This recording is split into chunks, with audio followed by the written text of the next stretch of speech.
Our next section is focusing on the measurement. So as we've said, you can have any measures in CFS. We're going to focus today on just the PTPB measures, the Peabody Treatment Progress Battery measures. Can I ask a very quick question? Yes. But if you do want to add measures, do you ideally want measures that can be built into your alarm system in terms of ones that have estimates of the reliable change and good normative samples? Ideally, yes. Yes. And we can work with you to determine what type of evidence you have for those pieces. Yeah.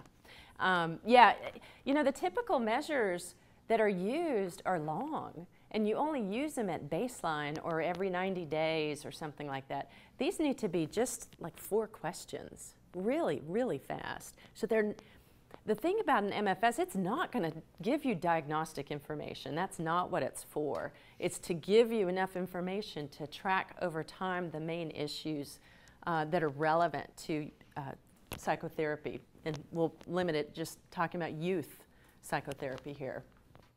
The PTBB, it includes process and outcome measures. So not just severity of symptoms and functioning, but also strengths-based approach measures, hope, motivation for treatment, things like that. They're very practice-oriented. We developed them in collaboration with clinicians. They're brief and reliable. They're very, very short. We used both classic and item response theory to develop them. They're valid. We have information from all of the relevant stakeholders in the process. They're easy to score and interpret. This is one of the pieces, way back in the 90s when I was learning how to do therapy, I would use measures. And, one of my specialty areas is anxiety and trauma, and I would do little thermometers, and we would do things like that. You use this information naturally, but anything you're going to have to go in between sessions and go score or go enter into something is probably not something you're going to get a chance to use a lot. We don't want you to have to interpret this information. We want it to be easily usable out of the box. And then measures that are sensitive to change, that's really important if you're going to try to use it in concurrent treatment. The PTBB has a free paper and pencil version, and you've got the link in your slide packet for that. And we just did a big issue looking at how these measures relate to each other and relate to outcomes, which was pretty interesting. So let's take a break for a minute and think about what are the relevant questions that you ask when you're working with youth and caregivers.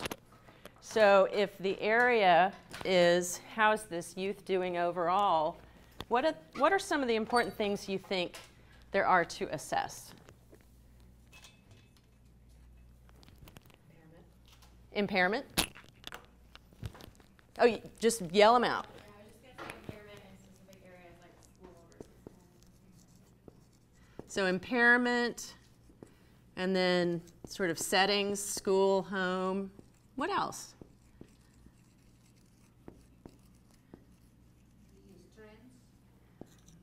Strengths, like what? The resources that the client or the family has in terms of individual relationships. Okay. Anything else? How's the youth doing? Distress, like emotional distress. Mm-hmm.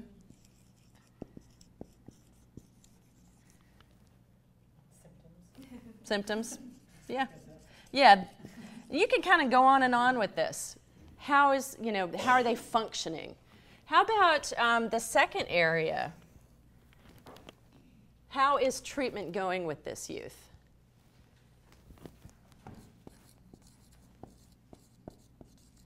What are some of the important things to assess? Alliance. And how do you typically assess that?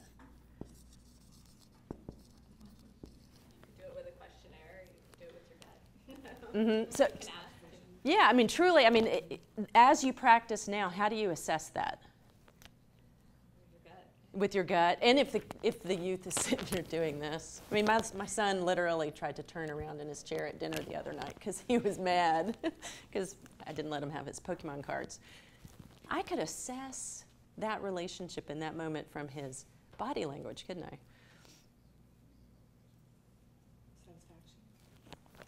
Satisfaction. Adherence to the actual, if there's homework midweek session. Great, yes. And how often do clinicians forget to check on the adherence? Are their clients actually doing their homework? I've done it before. It's hard to remember everything that you need to do in the moment.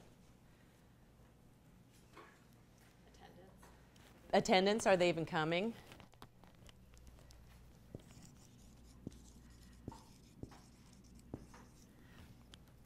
How they're feeling. How they're feeling? Mm-hmm. Not symptoms, how they're feeling. Mm-hmm. Like feeling about treatment, feeling about what you guys are doing? Yeah. How often are you systematically assessing this stuff? Probably the least of all, right?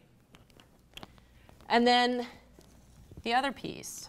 Caregivers play a critical role in treatment with youth. What are some of the important issues to assess with caregivers? Stress. Mm-hmm. So the caregiver's own level of stress? Support system.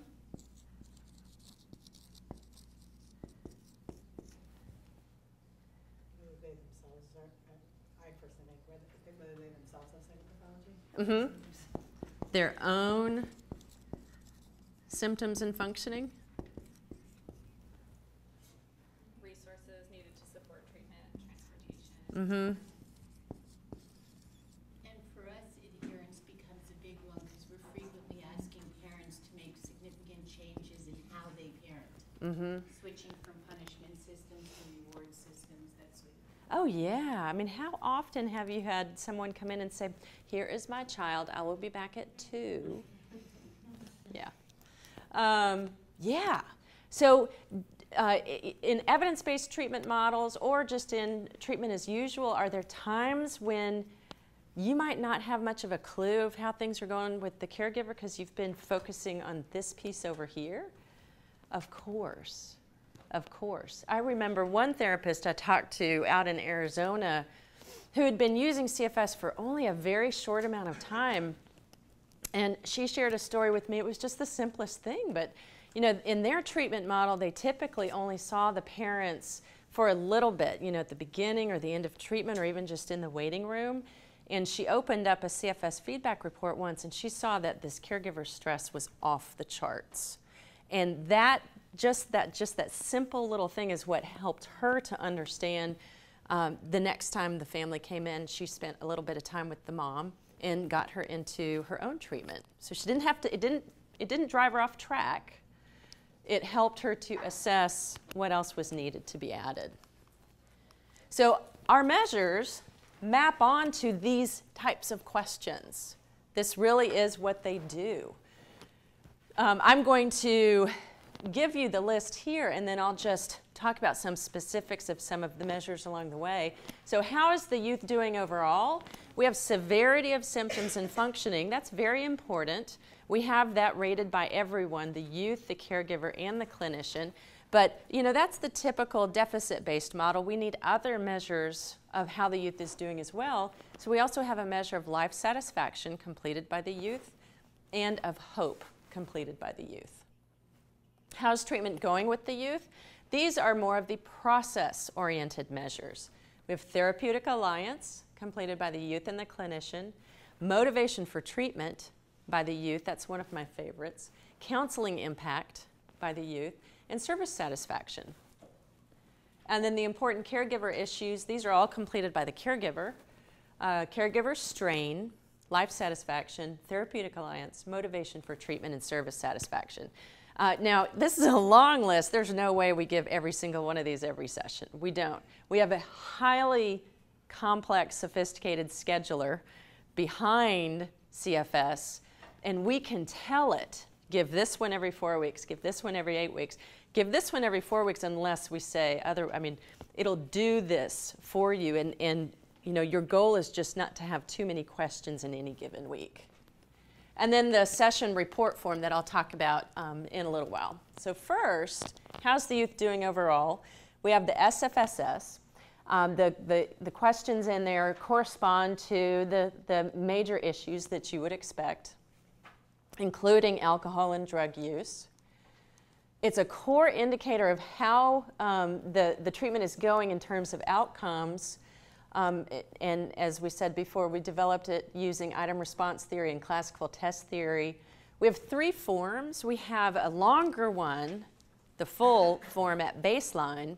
And then, because it was still too long, we cut it up into forms A and B, which I'll show you in a minute. Correlates with other major measures that people use in youth psychotherapy. So here you can see, I just took a picture of this from our system. When it has an A, that's from Form A. When it has a B, that's from Form B. So you get 1 form each session. They alternate. So within any given 2-week period, if you're doing weekly psychotherapy, you'll have all of these questions answered along the way. So you get a response key. This is the way the information is always outputted at the item level, so you can see each item. What I really like about it is over time, you start being able to see these visual patterns as to what seem to be chronic symptoms, because they're gray across, and where you can start seeing acute patterns of something new happening.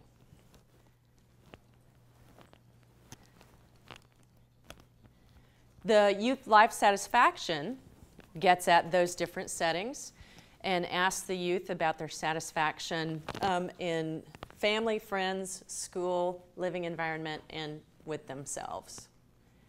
The HOPE scale is really neat. It uses the agency and pathways definition of HOPE. So it assesses the youth's beliefs that I can produce a route to my goal, as well as I can actually get myself there. I can initiate what needs to happen. And that's one of the articles that's in that special edition of the journal. So you'd think high hope is always a great thing, right? Better, you know, higher hope, hope for the future, good thing. We found that youth who had high hope and high symptoms at the beginning of treatment actually did worse. And when we think about that, we're thinking that maybe some of that is they're really not being realistic or wanting to attend to these problems that they're having. They don't have realistic expectations. That's important clinical information. How is treatment going with the youth? So we have 4 measures there. The Therapeutic Alliance measure for the youth is the one that has more questions. It's not just a couple that are completed by the caregiver and the clinician. And it gets at those 3 pieces of the TA: agreement on tasks, agreement on goals, and then the relationship itself.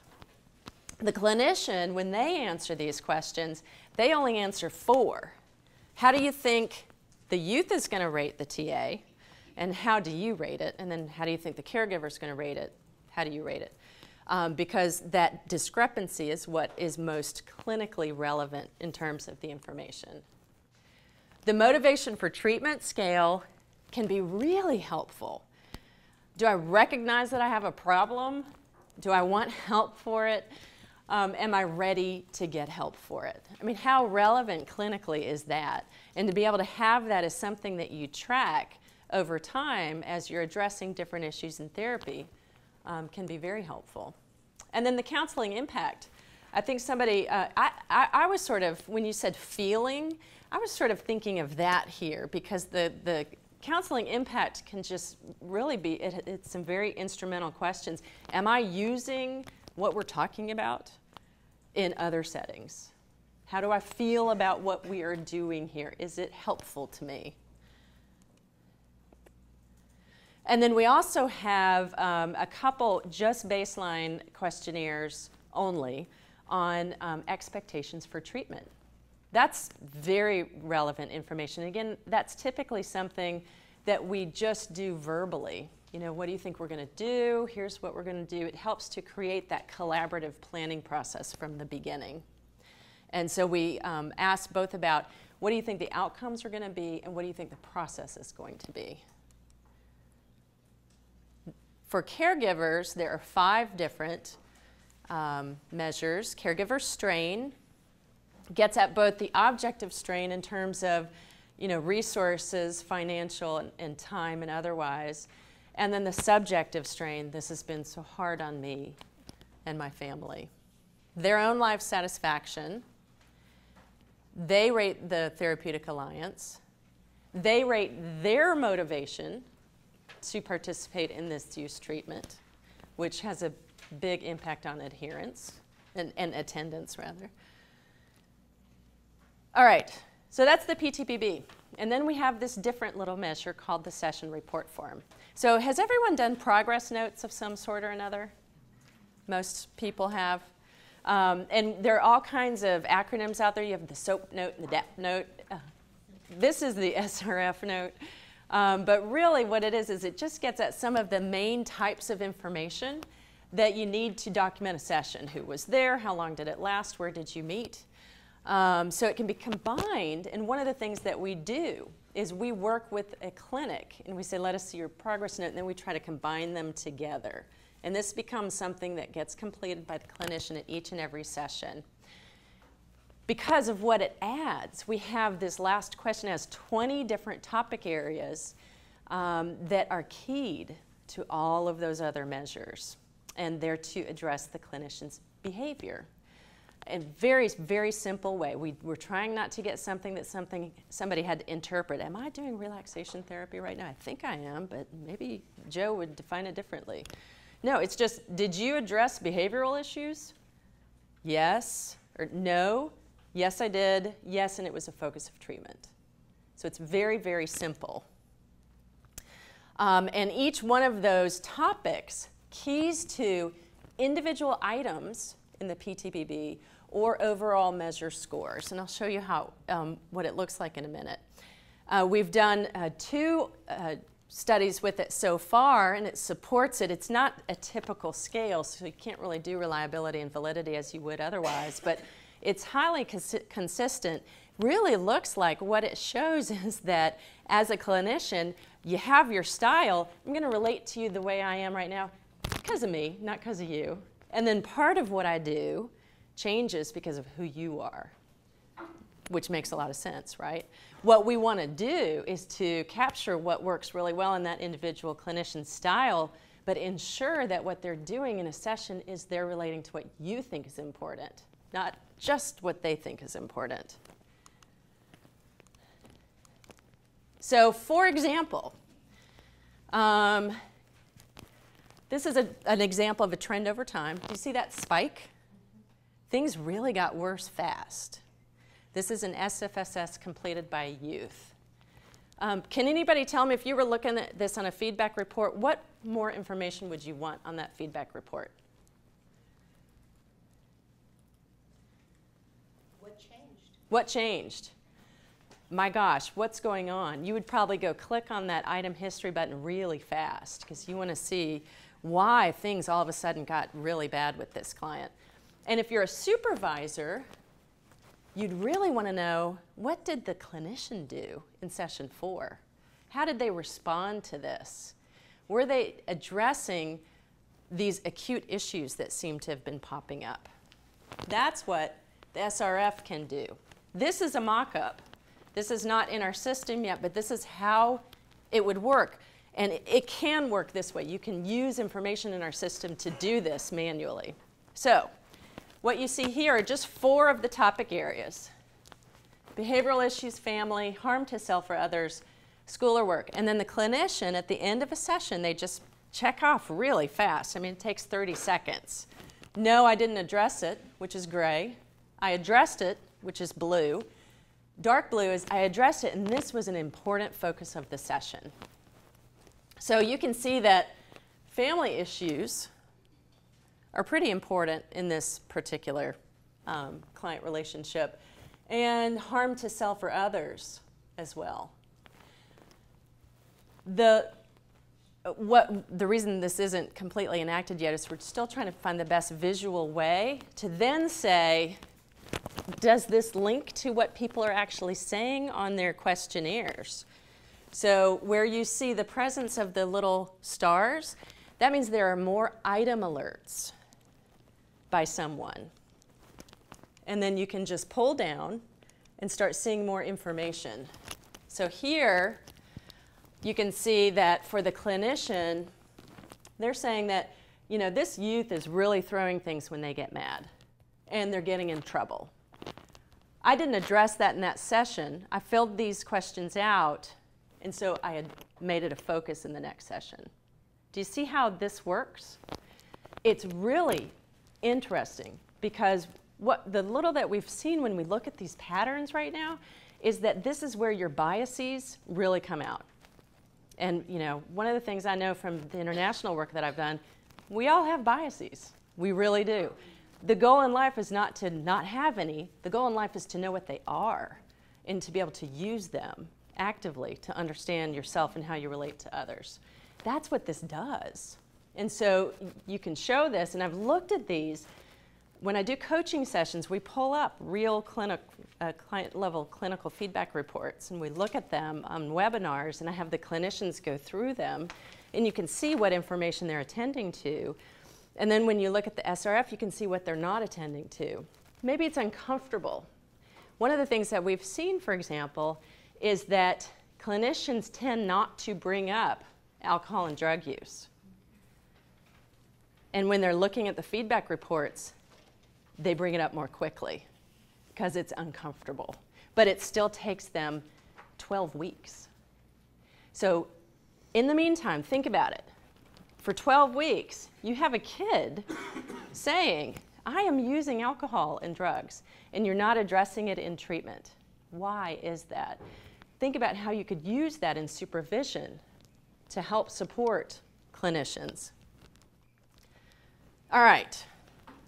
So any thoughts or questions we want to talk about before we move on to our case study? Yeah. Sorry, just one more. So in the SRF, would you be able to, for example, kind of upload the parts of a manualized treatment into that and customize it to your own, or is it going to stay like that? That is the intent behind it, yes. So because we haven't finished stubbing that out from a coding perspective, and we're going ahead and we're moving into version 4, that's going to be the intent with it. So with an EBT, you could have, for example, with functional family therapy, with Tom Sexton, you would have, you know, addressing blame, you know, generalizing, generalizing to outside settings. You would be able to match the specific behaviors or actions or activities or goals, and then the only thing is you have to be able to match those to your measures. So it's a pretty complicated behind-the-scenes process that takes some time from a measurement perspective, but you can definitely do that. Okay, so now I have to switch our view. You've all got, how am I going to, let's see, because I know we're videotaping this too. So I'm going to have to go back and forth a little bit between slides and the internet because I have pulled up CFS. So this is a real case. It's a pretty old one. And this is a case of a youth that's been seen in treatment as usual. So they were not using evidence-based treatments in this particular clinic. So let me tell you a little bit about this client. You know, and of course, everything has been masked for her identity. So we're going to name her Danny Baldwin. And Danny is 14 years old. She was adopted when she was 4 weeks old. So she's actually in a intensive therapeutic foster treatment program.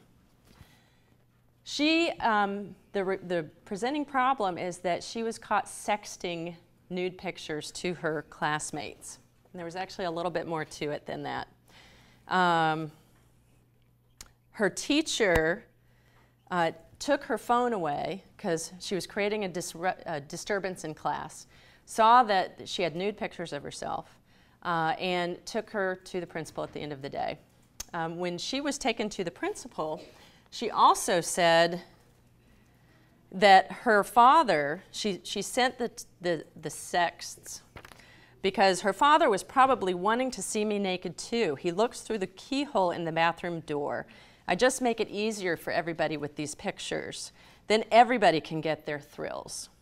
She said that while she was with the principal. So the principal called CPS, Child Protective Services. The next day, Danny came to school, and she got into big trouble that day because she brought a knife to school, and she was threatening to kill a male classmate and some of his girlfriends.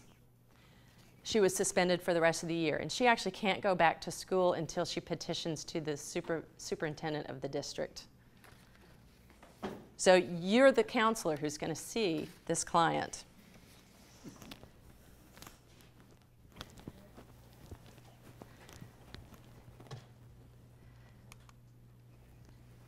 She comes in with some information. So you're not flying blind completely. You know that when she comes in, there's poor communication going on between her and her mother. She has a previous diagnosis of an anxiety disorder, mood disorder, with additional borderline personality features that were noted. Specifically, she has a history of self-mutilation by cutting. Okay, so what do you think would be important to assess with this client? Yes?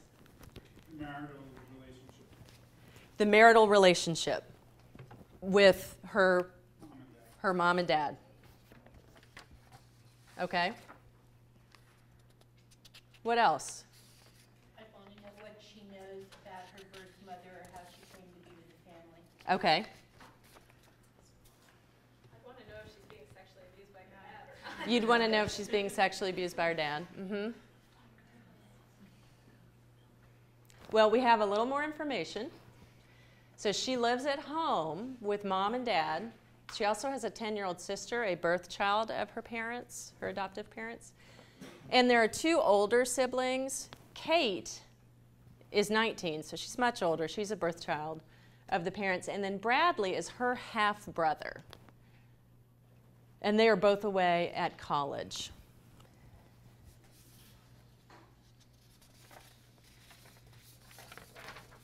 So one of the things that you learn at baseline on talking to the mom is that the dad is actually only home on the weekends and during vacations.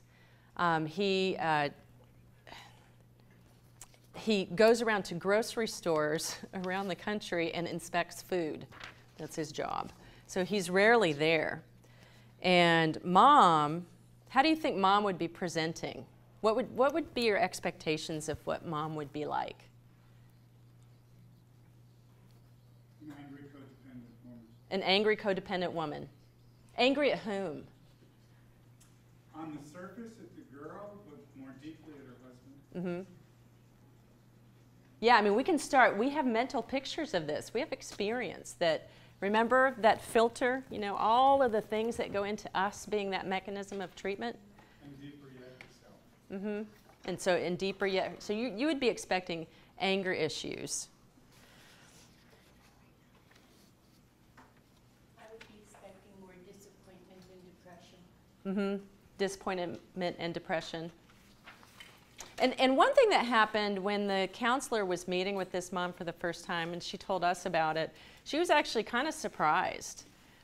This mom was presenting and saying, you know, I adopted this child when she was 4 weeks old. She was a month old, and I got to bring home my baby girl. And she had fetal alcohol syndrome, so she was expecting a lot of problems. I expected a lot of problems with that. I knew this was going to be a tough road. And this happens? I didn't protect my child? This happens? Did my husband do this? Did this really happen? And we're forgetting a little bit about some pretty extreme acting out behavior at school too, right? So she's got this kind of out of control teenager. How did my sweet baby girl get to be this girl? That's how this mom presented. So let's look at the feedback report. So I have us online. So this girl at 14 had no prior history of any emotional or behavioral problems? Yes, she did. She had anxiety and mood disorder. She had the borderline personality features. My little angel is, something doesn't fit. But not everybody with an anxiety mood disorder brings With a knife. sex. Sex or bring a knife to Yeah. school, yeah. Yeah. Yeah, I mean, what is that classic question, why now? You know, who knows? So I have gotten myself logged off. So let me log myself back in here.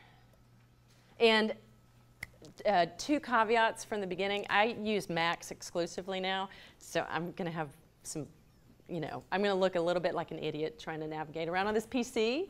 And then the other is that the browser froze a little bit before, so if that happens again, we'll just put my computer up here. But I am logging into CFS, of course not with the right password.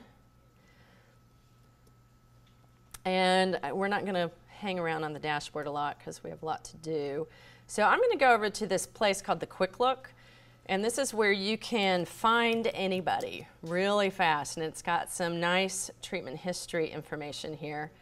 I did a search for Danny. I could have done a search for Dan. And just a piece of a name will get her.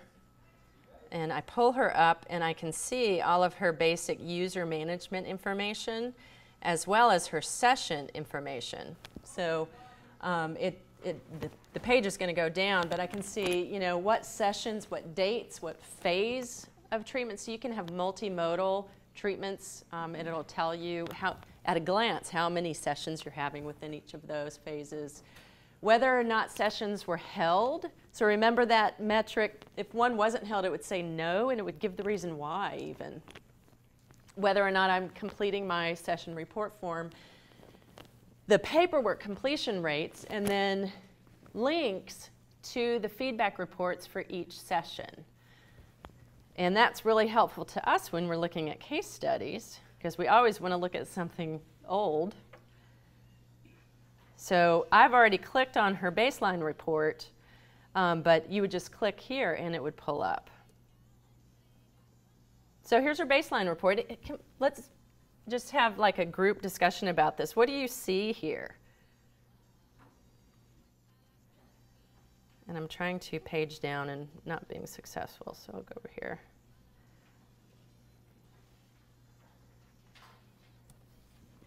Can everybody distinguish between red and orange when you're looking at this? Not so clear. I know. I wish there were a way to turn off the lights. It seems like it would be easier to see, but basically what I can just tell you is that each of these is in the orange range. This is red. Green's pretty easy to see. Down here, for treatment outcome expectations, all the way on the right side of the green. And for the caregiver and for the client, though, it's in the red range.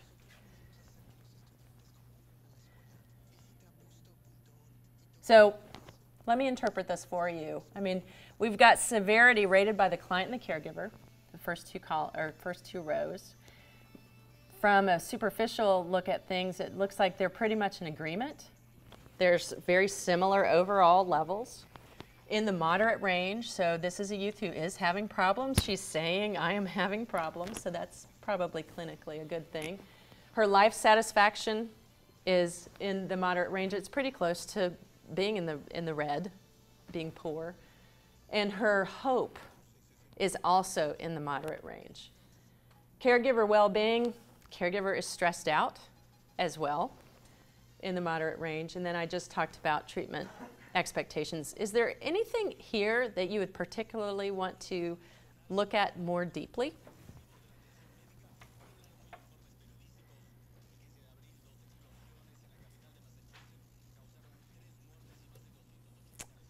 I will just lead you along by the nose then.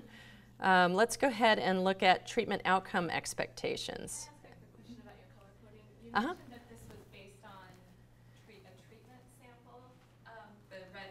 Yeah. So what does it mean if someone's green? Does that mean that they're in a normative range, or that they're at the higher end of what a clinical population would look like? That's a great question, and those are questions that we have still. We want to expand our psychometric sample.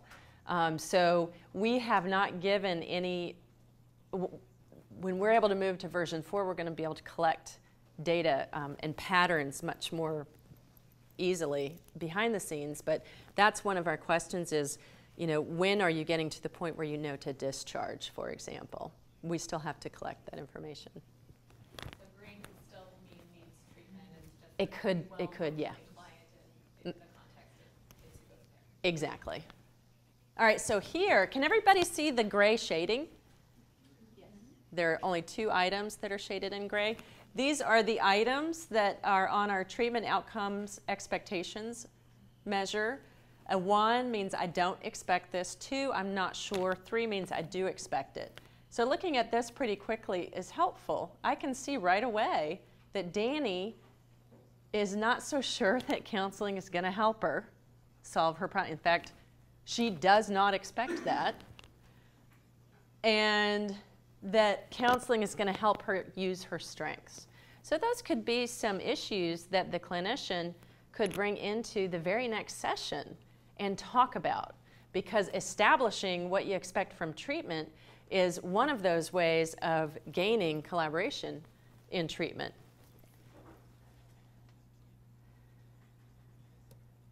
Okay, so I can just close that again. Oh, and I just am not very good at clicking around. All right, so I am going to go ahead and keep going a little bit. Let me tell you some clinical information. If I can, there we go. Okay, so at the beginning of treatment, the clinician was really focusing on building trust.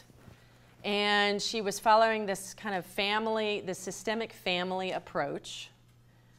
I don't know what, if it even had a name, where there were these communication issues with the mom and the daughter, and so they were finding activities that they could share that they enjoyed, really trying to work on building their relationship with each other. Meanwhile, there's still this report about the dad. With CPS, they're coming in and investigating as well. The dad is not allowed to come home, and he is compliant with that. He's also out of town most of the time, so it worked out okay. So Danny is being argumentative with adults, and now she's trying that behavior with her counselor too. So this is in session 3, and we can go, I don't think I clicked on this one yet, but we'll see. So I click on that button for the report. It pulls up. There's lots of change. What do you think is going on? What do you see? Don't tell me what you think is going on. Interpret what you see. What is the caregiver saying? The worst kid in the entire thing. She's the worst kid in the universe. She is so severe, she's off the charts. Again, this superficial perspective, just from a total score, looks like Danny's saying about the same thing. Looks like Kathy, the clinician, is saying about the same thing. Danny's life satisfaction and hope are at about the same place, and you'd kind of expect that. It's only been 3 sessions. There's a lot going on with this family. What do you see below that, though?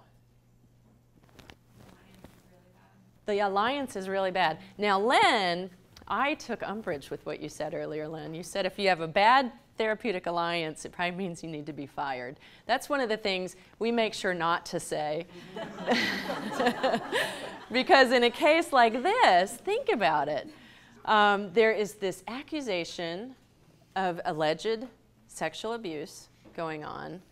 Everybody's really angry, having a really hard time. CPS is coming into the home. Their lives have been upset. There's a 10-year-old daughter in the mix too. Mom, she doesn't know who to believe at this point.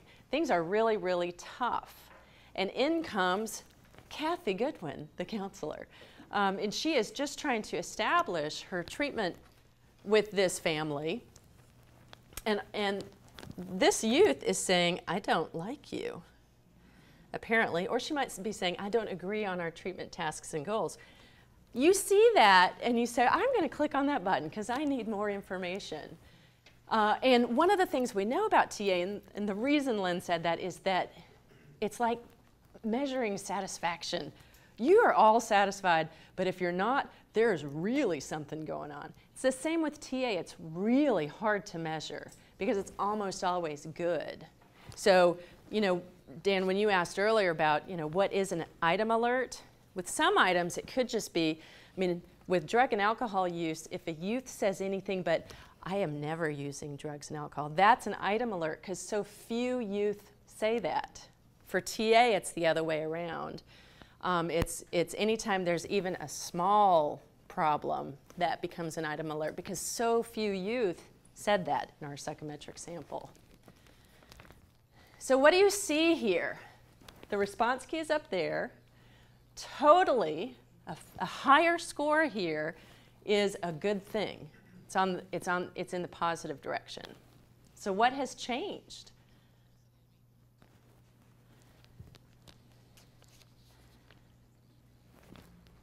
Where's the acute issue? It's the gray one, right? I am happy with the session direction. Totally, totally, somewhat.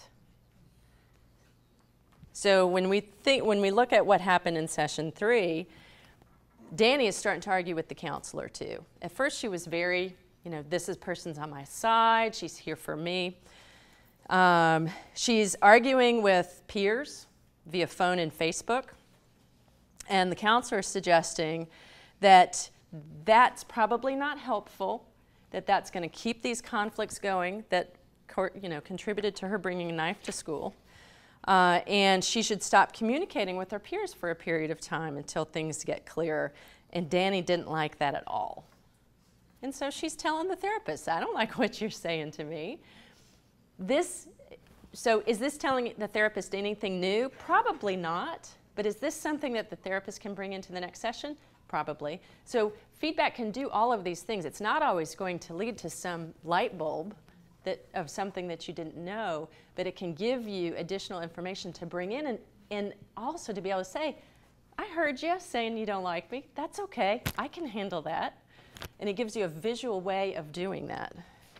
So mom's still really overwhelmed, and she's, again, not knowing who to believe. At about week 5, Danny hints that she's going to talk more about what happened to her counselor. I'll tell you next week what happened with the sexual abuse. And the counselor wonders if she's being manipulated by Danny. And so the counselor in week 6, she follows up with her hint. She says, what were you thinking you wanted to share with me? And she reassures Danny that she wants to understand what happened, and she discloses that Dad never did those things, but somebody else did, and it was her half-brother. So if we go forward a little bit in time, this is April 11th, so I think that's like week 7. I'm looking at the respondent comparison graph. And remember the mom, this is the adoptive mother. And remember a few weeks ago, this child is having the most problems of any child ever. And now she's coming back to the center.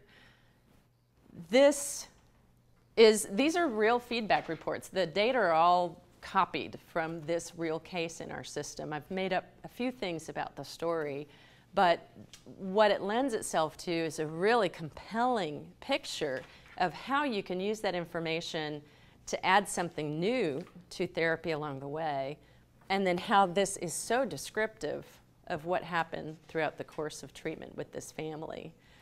So, you know, at this point, mom is having to shift. She understands now that it was not her husband, but it's her other adoptive child. And really, again, trying to fit and move forward in parenting this young woman who she had already anticipated a lot of issues with because of her history with fetal alcohol syndrome, and there are these other things going on. And so they continued in treatment for quite a long time, and successfully, where you can see that, you know, this youth improved over time, the mother's strain reduced, the clinician was able to use this information to be able to feed back to them, you know, how things were improving, and that, you know, these kinds of rather severe stressors going on in their life weren't resolved, of course, within, you know, they didn't end, but this family could be successful in moving forward.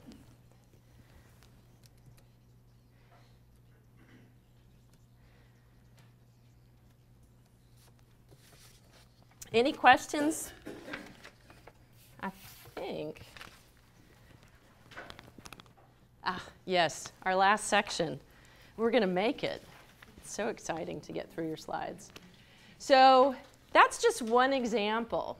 And for a workshop like this is not typically something we spend a lot of time on at the beginning, because what we have found when working with clinicians who are starting to use our system, this is much more powerful when I jump on the phone with you and we share your computer screen and you're showing me your cases. That's how we teach this now. So we actually get on and we do that coaching. Part of it is to help people instrumentally understand how to move through the system, which buttons to push, where information is. And then we can hear, because we've heard so many of these cases along the way, you know, where they might want to look at other information. We don't know these cases. We certainly are not supervising because we're crossing state lines and all of that. But it's a really powerful way of doing things. To share one more example of this, you saw how we were all looking at this feedback report together. One of the clinics, it's in Springfield, Illinois, that's been using CFS for a long time, we actually had their therapists and their supervisor call in to a presentation Len and I were doing in New York quite a few years ago to be able to tell people what their experience had been like. These therapists said that they had started sharing each week in case review they'd round robin, and each therapist would be responsible for bringing in a feedback report and sharing it with their peers. And they said it was amazing. I actually started getting comments back from the other therapists that were really helpful and pointed and specific about what was going on and what I could try next. And then the therapist went on to say that they think it made them come together more closely as a group. So it started contributing to that positive organizational culture as well. So these are all some of the reasons why we emphasize that CFS is not just a clinical tool, it's got to be embedded within the whole organization. So the goal of implementing an MFS, you know, it gives you this real-time feedback. It's reported by the clinician, the client, and the caregiver that can lead to, contribute to individualized treatment with an EBT or with treatment as usual. That creates a service provision model where services are transparent, where you have your staff who are accountable for how things are going, and where you can look at and you are implementing day-to-day an evidence-based system. And then that contributes to your growth as a learning organization and improved outcomes for all. I mean, it sounds wonderful, doesn't it? So we think, and this has not been empirically proven, our implementation model, that there are 3 stages of implementation and training that are really important. The time when we work together to discover, when we are meeting with an organization and that organization's staff to help them discover what we're talking about, because it takes time to understand it, as well as how you do services, the implementation stage, and then ongoing support for the life of the license.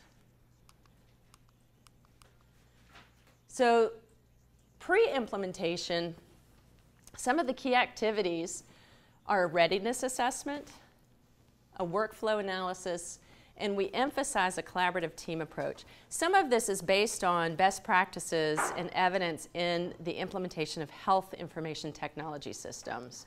There's a lot out there.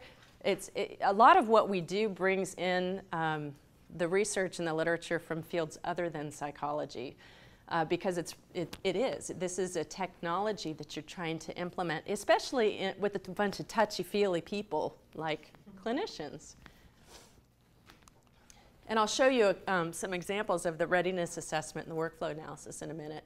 So that collaborative team approach, one thing that does for you is that helps you to create ownership and buy-in from the beginning. You give people roles and responsibilities for implementation. And it also helps you to start identifying people who will be champions through means that you might not be able to easily measure from the beginning. You can identify those folks who are really comfortable with computers or who seem to have a lot of peer support and peer leadership. And your outcomes really are to figure out how to integrate your measurement feedback system into the relevant areas of business practice. So again, throughout the organization. And to lead to direct integration of feedback into required session documentation. So doing this stuff, it's hard. It's hard. Implementation of a measurement feedback system is not easy. And Len talked about the anti-public health approach. Even with those sites where we have gone in and we have assessed that they are ready and they have the leadership support and they have the information technology resources, we've learned a lot of other things too. This has to be instrumentally integrated into the concrete activities of your daily life. Think about it from your own perspective. You know, if you're trying to get yourself on a diet or you're trying to start working out more, you know, if you don't make those part of your everyday, it's really easy for those things not to happen. So it's the same here. Our readiness assessment, we look at 5 general areas. Staff investment. So to what degree are the overall staff, do they understand what this is and what it can do for them? The leadership support behind it. The agency structure itself, referral patterns, things like that. Client flow, and then, of course, resources. So going back through some of these, for example, for leadership, one of the questions that we ask is, how can a system like CFS become part of your performance evaluations? Anybody in here do performance evaluations of staff? Or Providers. of providers? And what are your metrics? I mean, we have psychometric tools that they're supposed to utilize with their clients, and they're supposed to provide that data to us at different time intervals, and we do our own assessment of, like, my focus particularly is child abuse and neglect, so we do verified abuse rates for each provider. Mm-hmm. Those are what we do so far. And then return on investment cost analysis. Mm-hmm. So you're trying to use as many metrics as you can when you're doing these performance evaluations. And one of the things that we've seen, and it's one of those questions, you know, Len's slide of the bad dog, there's a lot about feedback we don't know. Just what I said about, you know, does bad TA make you a bad clinician? No, because there could be a very good reason for that clinically. So one of the points that we try to make is that the content itself should not be used in performance evaluations unless you start seeing a pattern. What if you have a clinician, Alan Alda, I mean, do you want him working in your clinic? Half of his clients don't even come because he's so abrasive. So you can start gathering information that way, but one of the ways to use CFS right out of the box is in terms of implementation. You can have expectations as to what your staff are going to do for gathering data, similar to what you were talking about. The workflow analysis that we do, we walk through all areas of clinic life with an organization. Client-related issues, you know, your referral sources, typical length of treatment, what's your intake like, personnel and supervision issues. Do you have supervision? Who do you supervise? What does it look like? Who's required to participate in supervision? Do you actually have supervision even though it's required? One of the ways that I was talking to a supervisor in the Northeast, and she was thrilled with the idea of using CFS for hallway supervision. You know, when you're in your office and you're doing something else, you're walking to the bathroom, and oh my gosh, I've got it, can you talk to me right now? Because there's an acute issue going on, and you know, this clinician needs some help holding whatever information it is that they just received. And what she had planned to do was, have you checked your CFS feedback report yet? Go do that and then come see me. Unless, of course, it was an acute emergency that she needed to be involved in. And what she surmised was that what CFS could do for her clinicians is to hold that anxiety for them a little bit too, because it gives them a framework. CQI and quality assurance initiatives, something like this, of course, should be embedded within those kinds of activities. Fiscal issues in terms of billing, you can see ways to integrate the information in CFS with that. And then, of course, technology resources. And then we would ask specific questions as we go through this workflow analysis. Who is involved? What are their roles? What are their responsibilities? Do you have written procedures and protocols? Are these requirements, and who are they required by, or are they just standard operating procedure? Do you have any monitoring or auditing that goes along with these activities? And is this an area of improvement? Is this an area where you want things to get better?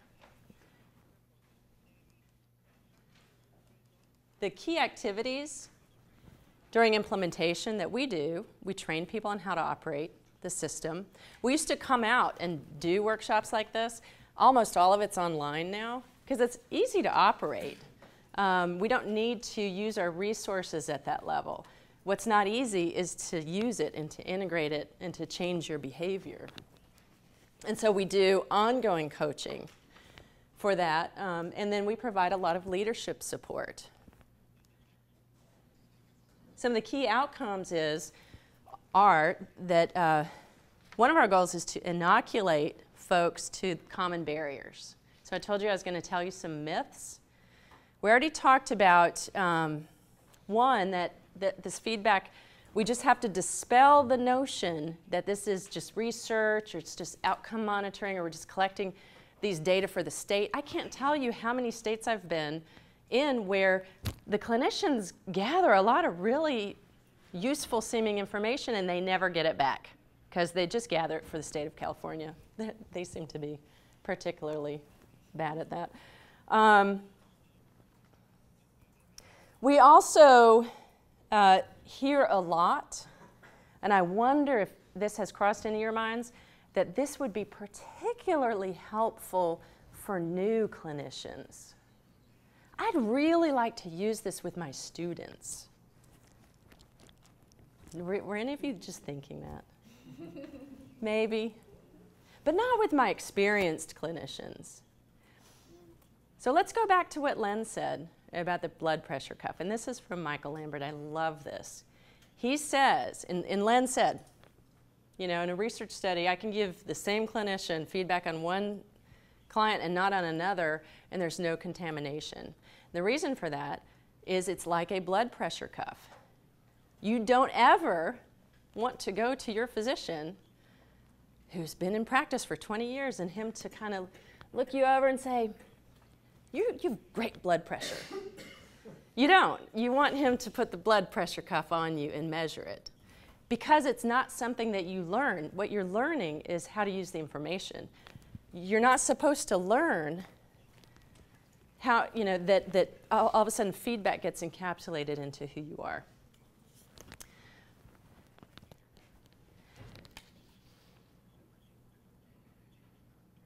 Another, and a reason for the clinical and supervision coaching is that I would call it kind of a regression to the mean. So do you see how data-informed a lot of what we've talked about is today? And how easy it is? I mean, it's going to happen. If you use an MFS, you will start thinking, this is really helpful to my new clinicians, or you will you will gravitate away from doing something that is not a natural part of how you've learned to practice. And for most clinicians, maybe not for tomorrow's clinicians, but for today's, using this kind of technology as part and parcel of what you do is not an instinctual way of working. So I have folks that I've talked to now for 7 years, and there's this regression to the mean. I'm the nerdy data person, they're the touchy-feely clinicians, and we make a really great combination. But they'll start saying things like, oh, she's doing great. And I'll say, that is so wonderful to hear. What did the implementation data look like? Oh, I haven't checked that. Because they're going back to their typical comfortable ways of working. And so our job is to help support them along the way to continue using these new tools and behaviors. So there are many common implementation barriers, and they're just pieces of what we do along the way. Supporting for staff accountability, having expectations that your staff will do this. Yes? I have a question related to barriers. You mentioned that you've partnered with folks who do home visiting. Mm-hmm. So is this a challenge where, because I would imagine a lot of those providers don't necessarily have office space. They may be just going from one family to the other. Obviously, they can bring a laptop, but is that more of a challenge for those providers? There are ways around it, but yes, it can be challenging. One of the things that we have with an older version, we haven't updated it yet, is we have an offline version. So you can not be connected to the internet and still be collecting these data. And then when you get in touch with the internet, everything will update. But also we have some sites that, because they value this, they have bought devices for their staff so they can carry their internet accessibility around with them. Yeah, with paper, it was a nightmare. And that was our first study. That was almost 50% home visiting, I think. But it can be done. So ongoing support with a learning collaborative, because the people who are using CFS are the ones who are learning really interesting ways of implementing it, using feedback reports clinically and so forth. And then performance evaluations, we encourage people to build that in over time. And the creation of actionable feedback. And what I mean by that is that feedback, it goes back to the theories. And that's why the theories are integral to why feedback works, and they're also integral to what the barriers are. Because if you get feedback and you can't do anything about it, or you don't know what to do, a very typical human response is to say, it is not real, it is not true, I am going to dismiss that feedback, because it's a way of coping with it.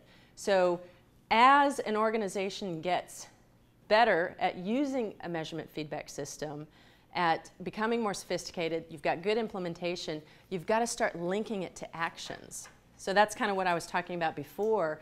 If you're seeing patterns and trends where you can identify training need. You know, almost all organizations have, they have resources or funds for training their staff, using something like this to directly guide what kinds of training to do, to give people the assets they need to be responsive to the feedback is very important. Can I ask a question? Mm-hmm. What mechanisms do you use for the learning collaborative? Is it on the phone, online, email? Right now it is on the phone, and it is still very informal with some of our partners that we've been working with for years. So we have weekly meetings. The new version will have a portal for sharing. Yeah, we have a new support site where we have it stubbed out to have a blog, and some other ways of having our folks be able to share their own learning and their own materials in a way that will be a lot easier to do. Okay, I think we're just about done.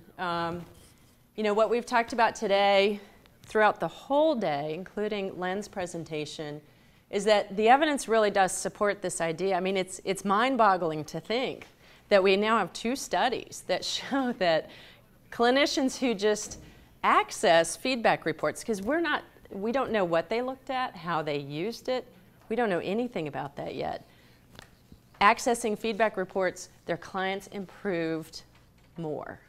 That's pretty powerful. We are not telling anybody what to do. We are not prescribing any type of treatment modality. It's just the provision of that kind of information that we all need in order to improve performance. It's not just routine outcome monitoring. It's part of clinical treatment. So that's another area that you'll hear a lot, is that it takes away time from treatment. It could also be seen as adding time to assessment and ongoing assessment every time. We have a battery of measures. There are other feedback systems out there that only have a single measure. We have found this battery approach to be very clinically meaningful in our conversations with the clinicians. Implementation is critical. It's not easy, and it takes a lot of commitment. It is not something in our experience so far that any agency has ever just come out with a bang and never had any problems at all.